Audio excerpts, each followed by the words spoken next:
Okey, nimaga qog'ozda berilgan narsa, buyurtma qilgan narsa mashinamga ortilmagan? Nima so'ragan bo'lsangiz, hammasi mashinaning ichida bor. Okey, qo'ysangizchi, boshqa narsa ortib yordinglar. Qani unda men aytgan narsa bo'lsa, yozig'i qani buni? Umri 7 yil bor, bunaqa bo'lmagan. Okey, to'xtang.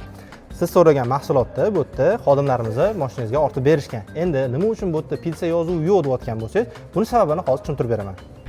Nima uchun Vavin yozuvi qolib, pilsa yozuvi olib tashlanganligini asosiy sabablarini aytishdan avval keling brend tarixiga qisqacha to'xtalib o'tamiz.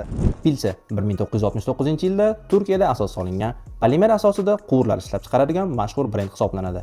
2008-yilda esa Vavin Group, ya'ni gollandiyalik yirik quvur tizimlari ishlab chiqaruvchisi Pilsa kompaniyasini sotib oldi va u Vavin Pilsa nomi ostida faoliyat yuritib boshladi. 2012-yilda esa Vavin kompaniyasining o'zi Meksikadagi Orbia, avvaliga Mexichem sanoat konglomerati tomonidan sotib olindi.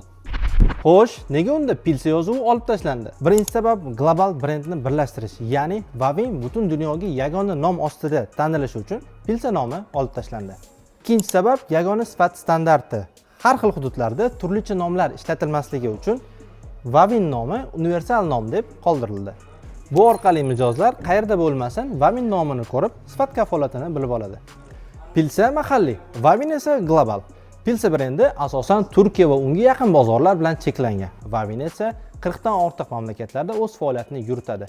Yagona nom global marketing, savdo va xizmatlarni yanada yaxshiroq va faolroq yuritish imkoniyatini beradi.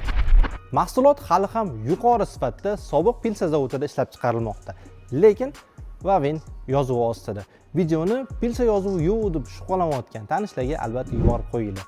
Keng tanlov va ulgurji narxlarda Vavin mahsulotlari kerak bo'lsa, albatta Klimadensga tashrif buyuring.